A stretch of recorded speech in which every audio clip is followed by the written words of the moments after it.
appreciate your coming here today. What I wanted to do is to get information out to the public concerning the approach of Hurricane Sandy. We here in New Bedford are accustomed to hurricanes more than most communities in the Northeast, and we take them seriously.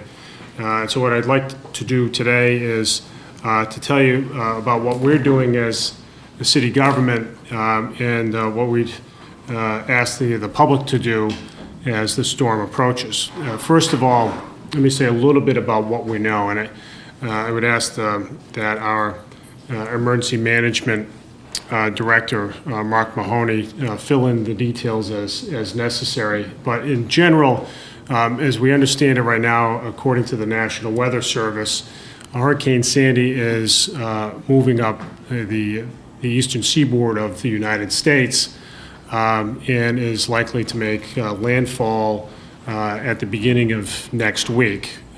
We here in New Bedford at this point, it is predicted, we'll be seeing signs of Sandy on Sunday with winds building up over the course of the day, and then seeing the highest point of the storm, of that part of the storm that would hit New Bedford according to the tracking models, around the afternoon, mid-afternoon on Monday. And so we are keeping a very close eye on it. We are mindful that hurricane tracking models are not foolproof, that things change and often do change when it comes to the tracking of a storm. So we are prepared for right now for 50-mile-an-hour winds, top sustained winds. That's what it looks like at this point, but we're prepared for something much greater than that. And we'll be keeping a close eye on matters. Let me tell you a little bit about what we're doing right now. First of all, I just had a meeting with my department heads to make sure that everyone has their assignments right. We are establishing, designating a shelter at the Keith Middle School in the city on Hathaway Boulevard. That school has been used as a shelter in the past, most recently during Hurricane Irene last August. That worked well. We will be using that again as a temporary shelter. In the event that there is widespread and prolonged power outages, we will be availing ourselves of Red Cross shelters that are in the broader region. At this point, we don't see a need for those shelters as yet, but again, this is something that we will be keeping our eye on. As of right now, school is in session on Monday. I will be making a determination on Sunday whether school will remain open. In the event that the governor declares an emergency, we will automatically shut down schools on Monday. And if it appears, in my judgment, that safety warrants schools to be closed on Monday, in any case, I will order that they be closed.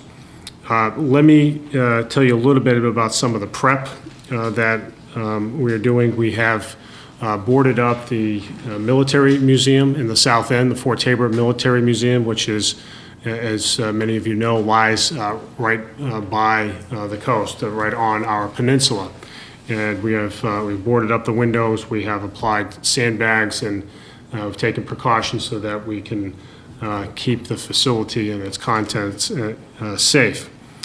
We are keeping a close eye on the storm surge. There is a large high tide expected because of a full moon earlier this week. So what that means for us here in New Bedford is that we will be looking at closing the hurricane gates of our harbor. When we reach a 4-foot storm surge, the Army Corps of Engineers, which manages the dike, the barrier, will close the navigational gates. We have other gates along the way. We have two street gates, as we refer to them, in the south end, along 2 points, along Cove Road, as well as West Rodney French Boulevard. If there appears the risk of flooding in those areas, then we will close those gates as well. Our Harbor Development Commission is making preparations to keep the harbor safe. In the past, New Bedford has been the safest of safe harbors in the Northeast because of the hurricane barrier. And last year during Hurricane Irene, the harbor was inundated with recreational boats. We don't expect as many this time around just because it's late in the boating season, but we do expect some recreational boaters, and we are more than happy to take them in. We will ensure that the moorings that they tie up to are safe and secure, and that work is being done right now. We have, through a number of channels, both the Coast Guard as well as the Harbor Development Commission, calls out to our fishing fleet. New Bedford, as most of you are aware, is the largest the number one fishing port in the United States. We have an enormous commercial fishing fleet, and we want to make sure that all those boats are in time. And as it appears now, word has gotten out and has been received by the fleet. We're putting pre-positioning sandbags throughout the city in places that we know flood readily. We are designating the police department as a command center. If the need for a command center arises, we'll be able to know that, I think, by Sunday. The police department has a generator that will enable us to maintain power in the event of a general power loss. The emergency management services in the city will pre-position ambulances throughout both the south and north and west ends of the city. The private backup companies, ambulance companies, will be doing the same. Our police department will be manning access points, especially down in the south end, in order to facilitate with either a modest or more general evacuation if there are folks who do want to leave in the event that, even before the storm, that the police will be able to manage that process. Let me talk a little bit about information that I want to disseminate. First of all, we will, because of the lack of certainty about what's going to happen on Sunday, Monday, Tuesday, I will hold another press conference here at 2:30 on Sunday in order to give folks an update as to further preparations, the intensity of the storm, the timing of the storm, and what people should be thinking about and doing. So mark your calendars. Let me also mention that our health department has printed up in Spanish and English flyers that are being distributed both to hospitals as well as to restaurants as well as to private citizens that inform people not only about the risks of hurricanes generally, but about, as it pertains to public health, risks associated with contaminated water. So people have that and have an understanding of what to be thinking about. That's, as I said, both in English and in Spanish. So what should people be doing? First of all, again, we should be taking this seriously. We don't know whether this is going to be a big hit to New Bedford or not, but we have to assume that it's serious until it's demonstrated otherwise. And certainly there's no need for panic. Again, an ounce of preparation will go a long way. So what should people be doing, first of all? Well, first of all, stay tuned. We will be disseminating information out through a variety of sources, including through the radio 1420 WBSM, to the extent that, as well as local cable, Channel 18, to the extent that other members of the media wish to have information from us, we can be readily contacted through the mayor's office. And again, we will hold another press conference on Sunday at 2:30. There are numbers that, in addition, the city's website as well will have information about hurricane preparedness as well as updates on the storm. And the Standard Times website, I'm sure, will also have information along the same lines. Let me mention a few phone numbers that people should call during the storm in the event of either a medical issue, down lines, or down trees. So for medical calls and down lines, people should call 911, the most direct way to get a hold of emergency services. NSTAR for a loss of power, they should call NSTAR's 800 number, which is 800-592-2000. For downed trees, they should call the city yard, which is 508-991-6133. Members of our Department of Public Facilities, as the Department of Public Infrastructure, will be out on the roads cutting down limbs and trees and clearing roadways, especially those that lead to the hospital. And they will be clearing catch basins and doing other things to facilitate the movement of emergency vehicles. In all other events, the police department non-emergency line, which is 508-991-6350. And let me just throw out a few common sense tips that that won't surprise anybody, but these are things that we should be thinking about. Again, I'm not encouraging people to make a mad rush to the grocery store and to gas stations, but let's exercise a little bit of common sense, and here are some things to be thinking about. We want, first of all, for family members to check on their elderly relatives to make sure that they are in safe places during the storm and that there's a way of keeping in touch with them. Fill your vehicle with fuel. If you have emergency kits, if you don't have an emergency kit, go to the store and buy one. If you have one, make sure you know where it is. Make sure your pets are indoors. Make sure things like lawn furniture and other things that can fly around are brought inside. Set your refrigerators and freezers to lower temperatures so that in the case of a power outage, food will be preserved longer.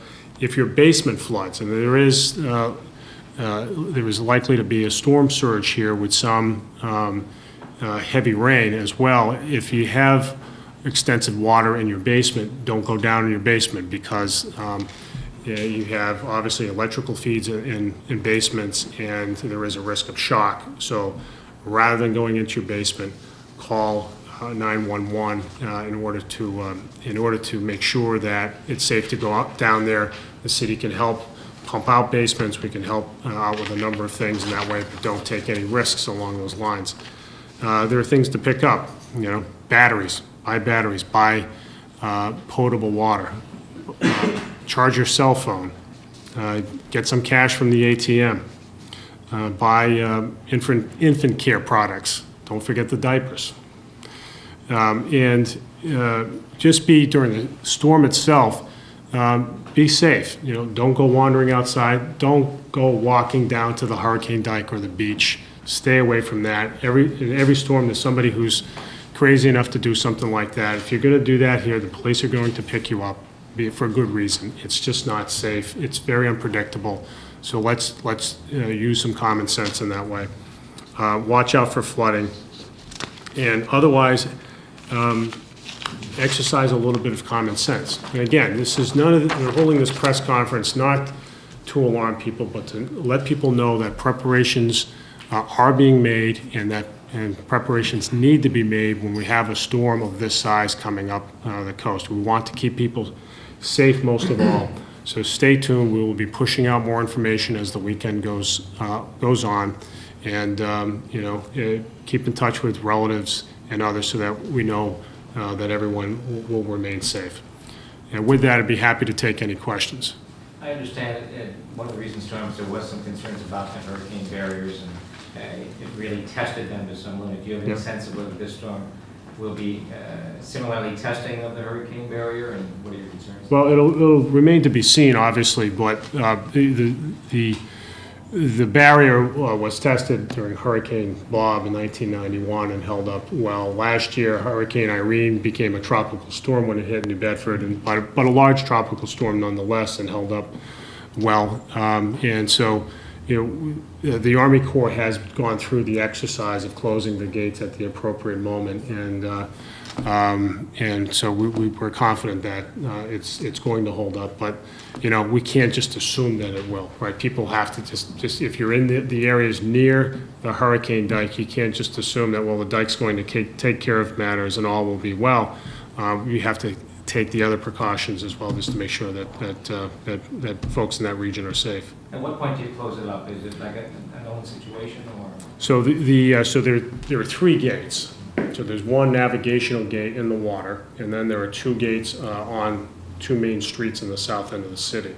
So the navigational gate, the Army Corps will close when the storm surge rises to 4 feet. The 2 street gates will close when there appears to be a risk of flooding nearby. So both of those gates are on the street, but they're near the shoreline, and if there appears to be some street flooding, those gates will be closed up. Were they closed during Irene? They're closed. They're all closed, yeah. Yeah. Can you talk about the repairs that have been ongoing with the hurricane barrier and any concerns that they hadn't gotten as far as you'd hoped, or? Well, the gates are operational now. There was a period back in the spring when the repairs were being done to them, but they're fully operational at this point. Was it just a routine repair, or what was the repair about? Well, the repair had to do, and Jeff, you can fill in the blank, but the repairs to the navigational gates had to do with removing sediment that was impeding the closure, but they have been operating as well as they are expected to. Anyone else? I know it's early and you're still thinking about school for Monday, but Yeah. families might be saying, well, what's your thought about Halloween if we get that far? I know it's far away, but any... Like what am I going to be for Halloween, or that kind of thing?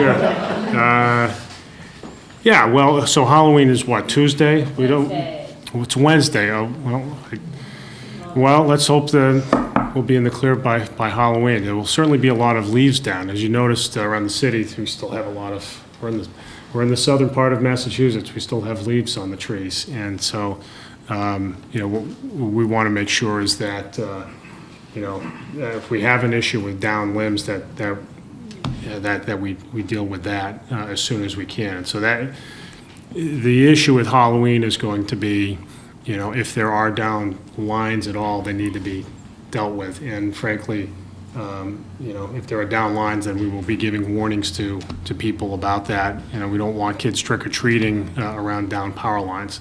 At this point, it's entirely speculative to get into that, but this is something that we're preparing for. Is there any, can people come and pick up sandbags or anything like that at this point if they need it for personal property? The city has over 2,000 sandbags that are pre-made and ready for the public. If anyone needs sandbags, they'll be available. Where? They'll be at the public yard at DPI on Sharman Avenue, 1105 Sharman Avenue. Sorry, what's the address then? 1105 Sharman Avenue.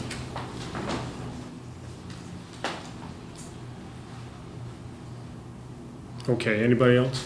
That's it. All right, thank you. Thank you for coming today. We appreciate your getting the information out.